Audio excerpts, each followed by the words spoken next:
Right, so welcome back to today's video, and as you can see in the background, Jason, it's got a bit out of control in here, isn't it? I don't know what you mean. Don't know what you're talking about, mate. So if you haven't been watching the channel, if you haven't watched the 16i updates, ooh, look at this. This is a bit of underseal. Yeah. So when we left you last, what was the last video? Engine was out. We were getting the engine, you know, built. So that's happening. Touch it, is what I said. And you were like, "Nah, I ain't gonna touch it. I ain't gonna go any further than what I've already done." That's a bagged up car, and you're sanding the underneath of it, and that's the underseal, original. Yeah. Underseal. So we found a method. We thought we'd just try it, see how hard it would be. We're going to get it shot blasted, but if we get it shot blasted, the problem is then it ends up at Marty's, and then Marty has to assemble the car. Yeah. I want to do the process as much as I can. Yeah. So it needs to stay on my ramp. So we thought, well, we'll see how easy the floor will mint up. Do you want to have a look? We'll start at the start, because this is where I think we ended the last video of you guys seeing the vehicle with no engine in it, basically. Yeah. So we were here. Yeah. It was ice blasted. We've ice blasted the top. Yeah. Wasn't good enough. Didn't get the finish I wanted. Yeah. We're painting the whole engine bay and the floor. So, you know, like the snowball effect. That's what's happened here, and I sort of knew it was coming, if I'm quite honest. You can't just leave stuff alone, can you? And you can't just have a brand new engine sat in an engine bay that sort of still looks like this. Not that there's anything wrong with the ice blasting, we will say that now. No, the ice blasting. But you want to take it to the next level, don't you? But I think that because it's so patchy, the finish, because of what was left underneath the ice blasting, we needed to just paint it. And I was like, well, I'll paint the engine bay. So we booked in, yeah, we did it. No, actually, I'll tell you what, why don't we have a little idea of putting our UV lamps and see what happens to the underseal just fell off in big flaps. Yeah. And then obviously the nooks and crannies, I've been getting busy. Yeah. So it did start with... You went away for a week and... Yeah. I always go away and something happens, like vastly happens. So engine came out, and yes, you were a bit like, oh yeah, you know, it's got potential, but it needs painting. And then the other bit I saw was you dropping the suspension at Martin's. Yeah. Because you're like, oh, well, we need to refresh the suspension because it's going to look a bit odd with a really nice engine bay and a really nice engine. And then you look into the struts and you're like, they could do with being done. So they came off. So I started, this is where I started, and I was like, I couldn't be doing with this cracked look. No, so that's Didn't like it. That's the original car though, isn't it? And this was hard to get off. So no sandblasting here at the moment. It's literally been grafted, but it is solid. Yeah, and I just actually said to you before we started filming, you have started with one of the nicest chassis because, of course, as you've gone down the car, it hasn't given you massive holes, and which is what you would usually find in maybe an 80s car that's, you know, been sat around, it's been enjoyed.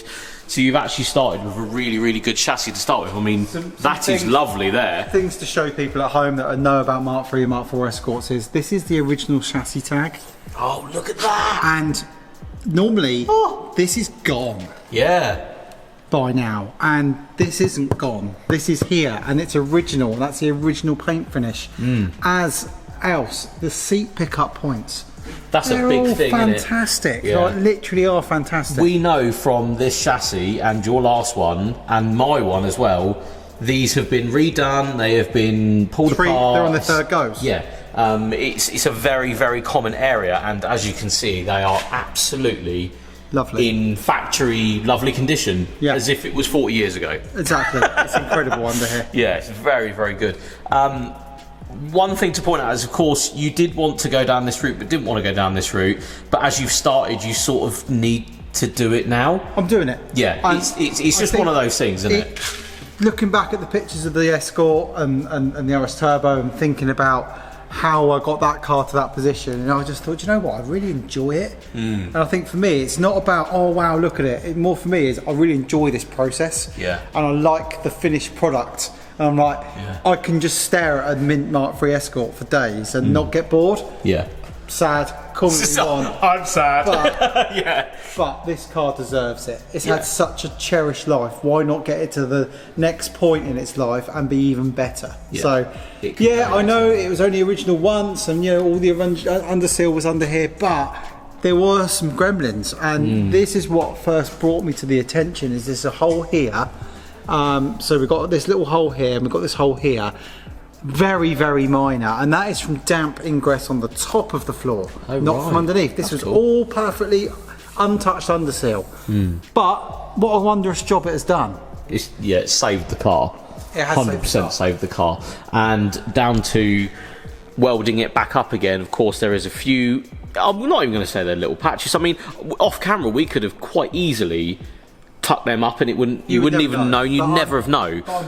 But you want to do it properly, so there's a little bit here, one here as well, and one here, which again is a very common place to go. Yeah, but again, very minor. That is all I have unearthed so far. Yeah. So that is like a huge win for you to start with, I'm gonna say, because that's nothing, and that's really, really nothing. So in the grand scheme of undoing factory underseal to find out what's underneath it, that is a win. A huge win. This afternoon we're going to acid etch prime the stuff that we've bared, just because we want to stop it in its tracks. Obviously it's a humid area, it's a car washing facility. The rest of the week, obviously it's Saturday today, so we're going to make sure this is all protected until our next stint, which is the last half of the car. At the moment we're just baking off these bits of underseal. This is a game changer though, and this is what I wanted to talk about at this point in the video to get into this part.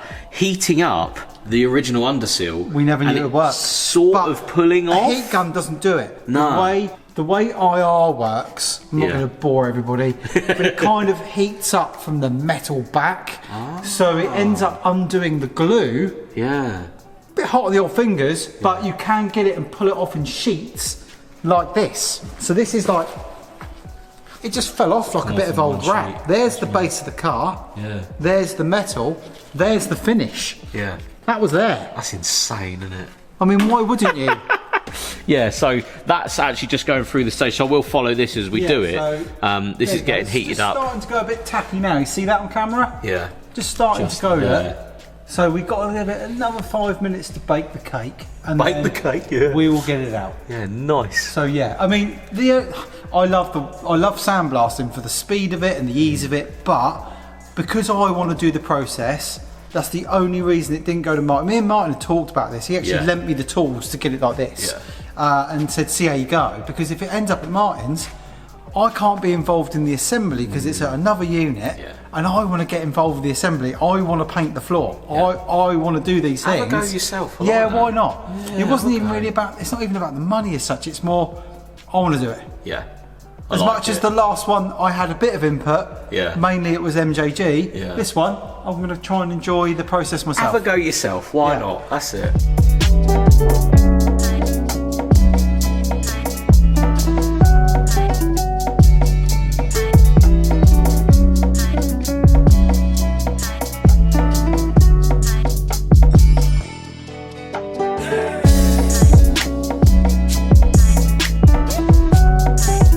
So lights have come off, and as you can see, this at the back is actually, I don't know, it's not as thick, so it's not coming off in clumps like it was at the front, but it's starting to come off quite easily with that heating the metal and actually bringing the underseal off. So yeah, that's about as far as we're going to get today. We will be back when there's a little bit more progress on this, just showing you guys this bit as well. It's all primed. Of course it won't be primed with a can when it comes to it. This is just so it doesn't rust over the weekend.